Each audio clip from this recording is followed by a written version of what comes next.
Hello बच्चों, good morning. Class 10 subject science, Astuna Devi Balika inter college Sisotar Ballia. आज आप लोग को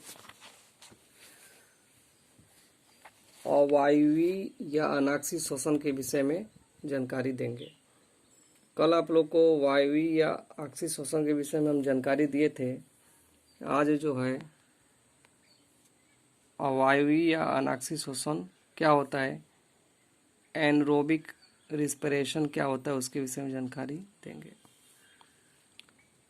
यह ऑक्सीजन की अनुपस्थिति में होता है। इस क्रिया को किण्वन फर्मेंटेशन भी कहते हैं। इस प्रकार के श्वसन में भोज्य पदार्थ केवल आंशिक रूप से ऑक्सीकृत होता है, अतः इसमें भोज्य पदार्थ का 5% भाग ऊर्जा के रूप में प्राप्त होता है। यहाँ पे आप लोग देख रहे हैं कि 6,6H12O6 यानी ग्लूकोज और ये ऑक्सीजन 6O2, इनमें ऑक्सी श्वसन हुआ ऑक्सीजन के अनुपस्थिति में। तो क्या बना है, तो एल्कोहल बन गया है 2C2H5OH। ये क्या है, तो एल्कोहल है, और प्लस 2CO2 यानी कार्बन डाइऑक्साइड। इससे हमें 27 किलो कैलोरी ऊर्जा प्राप्त होती है। कितनी ऊर्जा प्राप्त होती है, 27 किलो कैलोरी ऊर्जा हमें प्राप्त होती है। आंशिक रूप से ऊर्जा प्राप्त हुई हमें, यानी कि 5% ही ऊर्जा में क्या हुई, इससे मिल पाई। एग्जाम्पल इसमें होता है फीता कृमि। इष्ट तथा जीवाणुओं में कोशिका द्रव्य से वाहन होने वाले अवयवी ऑक्सीकरण को किण्वन यानी कि फर्मेंटेशन कहते हैं। ये निम्न प्रकार के होते हैं।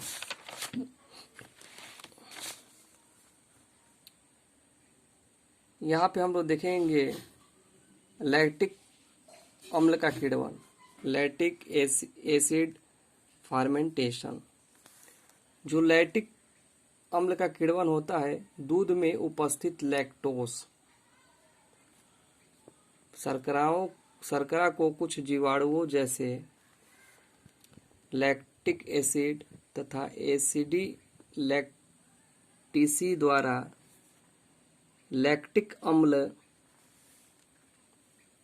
में बदल दिया जाता है। लैक्टिक अम्ल के द्वारा दूध खट्टा होता है। तो किसके द्वारा दूध खट्टा होता है, तो लैक्टिक अम्ल के द्वारा दूध खट्टा हो जाता है। और दूध में क्या पाए जाते हैं, तो दूध में लैक्टोस शर्कराएं पाई जाती हैं। अब यहाँ पे देखेंगे लैक्टोस शर्कराओं के जल अपघटन से ग्लूकोज ग्लैक्टोज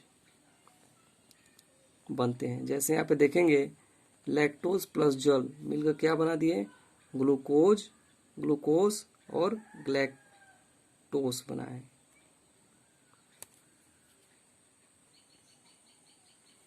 आगे हम लोग देखेंगे ये ग्लूकोज C6H12O6 कोशिका द्रव्य में ये C3H4O3 पायरुविक अम्ल में बदल जाती है, और ऑक्सीजन के अभाव में पेशीय कोशिका में C3H6O3 यानी कि लैक्टिक अम्ल का निर्माण करती है, और इस प्रकार से 2 ATP ऊर्जा जो है प्राप्त हो जाती है। और यह ऊर्जा प्राप्त होने के उपरांत क्या होता है, आप लोग बच्चों यहाँ पे देखेंगे कि जैसे लैक्टिक अम्ल जो है यहाँ पे बन जाती है किसमें, तो पेशीय कोशिका में। तो लगातार कुछ समय तक अधिक शारीरिक श्रम करने पर पेशियों को पर्याप्त ऑक्सीजन नहीं मिल पाती है। ऑक्सीजन की कमी से ग्लूकोज का लैक्टिक अम्ल में परिवर्तन होता है, जिससे पेशियों में लैक्टिक अम्ल जमा हो जाता है। तो लैक्टिक अम्ल की उपस्थिति में पेशियों की संकुचन क्षमता में बहुत कमी जाती है। इसे पेशीय थकावट या पेशी खिंचाव कहते हैं, जो पेशी में क्रैम्प के कारण होता है।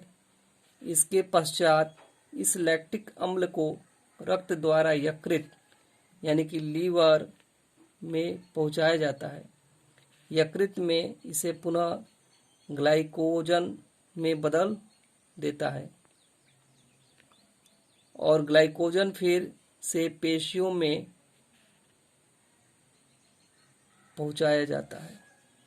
अतः वायवीय या अवायवीय श्वसन दोनों में ग्लूकोज का विखंडन प्रक्रिया को हम निम्न प्रकार से समझ सकते हैं। तो इसको आगे समझेंगे। यानी कि पेशियों में जब लैक्टिक अम्ल जमा हो जाता है तो इससे क्या होता है, थकावट और खिंचाव उत्पन्न होता है। तो आज के क्लास में इतना ही। अगले दिन के क्लास में आगे की चीज़ें आप लोग को बताएंगे। तब तक के लिए धन्यवाद।